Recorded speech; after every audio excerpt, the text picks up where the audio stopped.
عمران خان صاحب ہیں انہوں نے جو تقریر کی ہے OIC میں، OIC is a failed institution, is a failed organization. میں جانتا ہوں ایک تو بڑا اہم سوال یہ کہ انہوں نے کشمیر کے موضوع پر تو ٹھوک بجا کے بات کی، آپ جانتے ہیں کشمیر اور فلسطین پہ وہ کچھ نہیں کر سکے، اور وہاں پر باہر سے لا کر لوگوں کو جو ہے وہاں پر بسایا جا رہا ہے، یہ کیا جا رہا ہے۔ یہ میرا خیال ہے انہوں نے کشمیر فائلز کی جو مووی آئی ہے، وزیر اعظم نے یہ جو بات کی، مجھے لگتا ہے کہ یہ اس کی وجہ سے انہوں نے وہ والی بات اٹھائی ہے۔ لیکن دلچسپ بات یہ ہے کہ وزیر اعظم کشمیر کی، پیلسٹینینز کی اور یمن کے جو وہاں پر مسلمان ہیں ان کی بھی بات کر رہے ہیں OIC میں، لیکن انہوں نے کس کی بات نہیں کی؟ اسلاموفوبیا کی بات کر کے جو چائنا کے ویگر مسلمز ہیں ان کی بات نہیں کی۔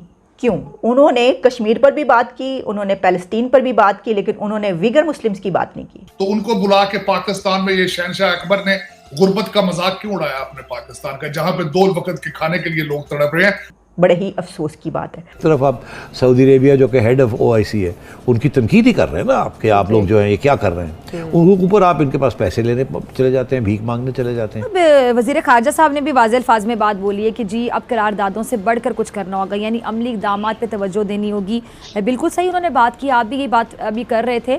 تو یہ جو عملی اقدامات ہیں یہ ہو کیا سکتے ہیں، کیا عملی اقدامات کیے جائیں؟ ان کی فارن پالیسی کہتے ہیں جی وہ دیکھیں ہمارا پڑوسی بھارت ہے، ہندوستان ہے، وہ بیلنس کرتا ہے، اور یار وہ پیسے مانگتا ہے ہر جگہ جا کے۔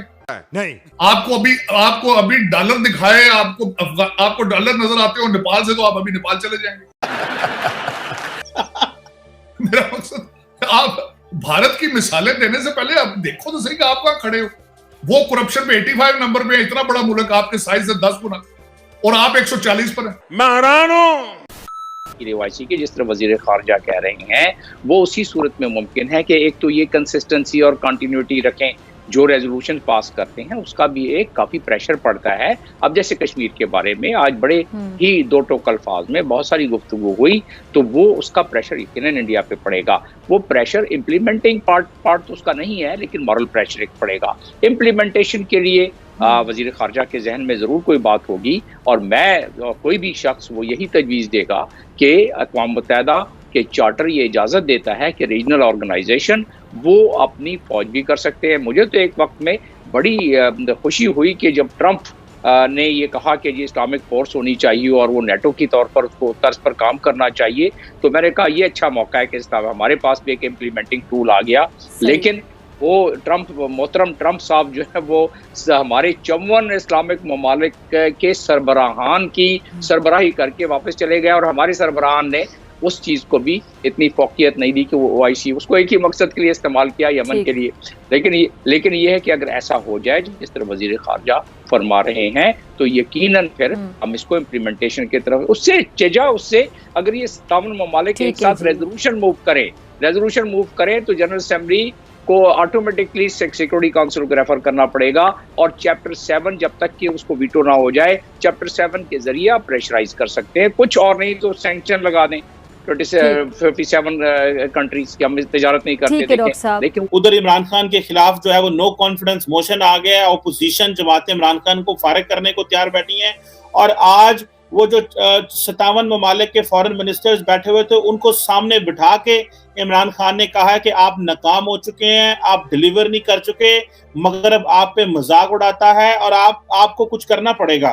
تو عمران خان صاحب کیا واقعی لیڈر بن چکے ہیں؟ کیا واقعی مسلم امہ ناکام ہوئی ہے اور عمران خان کو بھیجا جا رہا ہے؟ بیکاز جو PTI کے لوگ یا باقی جو لوگ کہہ رہے ہیں کہ عمران خان کو اس لیے بھیجا جا رہا ہے کیونکہ عمران خان مسلم امہ کا لیڈر ہے اور امریکہ سے ہم نے پنگا لے لیا، اس لیے۔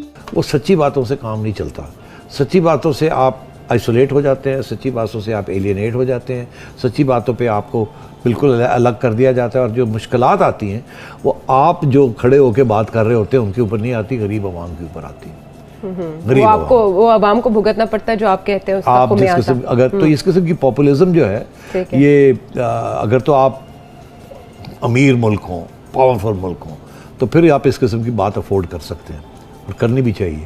مگر آپ جو ہماری سچویشن میں ہیں، ایک طرف آپ سعودی عربیہ جو کہ ہیڈ آف OIC ہے ان کی تنقید ہی کر رہے ہیں نا آپ، کہ آپ لوگ جو ہیں یہ کیا کر رہے ہیں، ان کے اوپر آپ ان کے پاس پیسے لینے چلے جاتے ہیں، بھیک مانگنے چلے جاتے ہیں، تو پھر یہ دونوں چیزیں ساتھ ساتھ چلتی نہیں ہیں۔ تو فیصلہ یہ کر لیں کہ آپ نے اصولوں کے اوپر کھڑا ہونا ہے، فل سپورٹ، عوام آپ کے ساتھ ہے، تو پھر مہربانی کر کے عوام کے لیے کچھ روٹی پانی کا بھی انتظام کر لیں. آپ کا اپنا روٹی پانی تو پکا ہے نا, آپ کے تو اتنی امیر لوگ ہیں, آپ کو تو فرق نہیں پڑتا کہ کل کو بینکرپسی ہوتی ہے اس ملک کی, تو آپ کے تو پہلے ہی کچھ پیسے باہر پڑے ہوئے ہیں, کچھ لے گئے ہیں, کچھ ادھر ہیں, پتہ نہیں کتنے محل ہیں, کتنے گھر ہیں, آپ کو کیا فرق پڑے گا؟ آپ کو تو ٹماٹر کی قیمت کا بھی نہیں پتا. تو یہ اصول جو ہے یہ صرف غریبوں کے لیے اصول ہوتے ہیں. امیر جو ہیں یہ صرف اصول کی بات کرتے ہیں, ان کے لیے کوئی تکلیف نہیں ہوتی ان اصول. جو میں بات کرنا چاہتا ہوں وہ یہ ہے کہ ممالک کے اپنے جو بائیلیٹرل انٹرسٹ سامنے آ جاتے ہیں. یہاں ایک بات اور بھی مسلم ممالک کو ہمیں سمجھنا چاہیے کہ جو ہمارے کلیدی ممالک ہیں OIC میں, سعودی عرب ہو گیا, باقی کلیدی ممالک گلف کنٹریز کے ہیں, تو وہ ان کے اتھارٹیرین حکومت ہونے کی وجہ سے ان کے ذاتی مفادات بھی اس میں شامل ہو جاتے ہیں. تو جب میں یہ بات کر رہا ہوں تو جبکہ پیلسٹینین فلسطین کا جو مسئلہ ہے, OIC کا چارٹر جب لکھا گیا یہ چارٹر, تو اس کا آرٹیکل 1 اس کا جو سب سیکشن 8 ہے, اس میں فلسطین کو بڑے واضح الفاظ میں کہ فلسطین کی کس طرح مدد کی جائے گی اور اس کاز کو کس طرح آگے بڑھایا جائے گا. لیکن آپ دیکھ لیں وہ کاز اب, اور جمیل صاحب جو آپ بات کر رہے ہیں اسی طرف وزیر اعظم نے بھی اپنی تقریر میں اشارہ کیا ہے کہ سب کے اپنے اپنے جو ذاتی مفادات ہیں ان کی وجہ سے کوئی امپیکٹ کریٹ نہیں کر سکا ہے OIC. اگر آپ اپنے لوگوں کا اعتماد کھو چکے ہیں تو آپ کس منہ کے ساتھ OIC میں کھڑے ہو کے پاکستان کو ریپرزینٹ کر رہے ہیں؟ مورل کوئی اس کی وجہ نہیں بنتا. ویسٹرن سیولائزیشن میں نے دیکھا ہے کہ جب ووٹ آف کانفیڈنس آپ پر فائل کر دیا جاتا ہے تو صدور اپنے فوراً دورے کینسل کر دیتے ہیں, اہم ڈیسیژن لینے بند کر دیتے ہیں, کیونکہ وجہ یہ ہوتی ہے اس کی کوئی وقت نہیں. اب میرا یہ کوسچن مارک ہوگا کہ 57 ملکوں کے وزراء خارجہ وہ کتنی توجہ دے رہے ہوں گے ان کی سپیچ کو, جب پتا ہو کہ یہ گھنٹوں کے حساب سے یہ مہمان ہے. اس کا جواز نہیں تھا. پھر آپ نے خود اس میں فرمایا کہ انہوں نے کہا کہ OIC is a failed institution, is a fair organization. Kashmir اور فلسطین پہ وہ کچھ نہیں کر سکے. تو پھر مجھے یہ بتائیں شہنشاہ اکبر کہ غربت کا مذاق اڑانے کی کیا ضرورت تھی؟ ایک غریب ملک جہاں پہ اس وقت 2 وقت کا کھانا لگژری ہے, تو آپ نے ان 57 ملکوں کے وزراء خارجہ کو پاکستان کے خرچے پہ بلا کے اسلام آباد میں 3 دن سارا کاروبار بند کر کے آپ شہنشاہ اکبر کو دربار سجانے کی کیا ضرورت؟ وہ جواز بنتا ہے.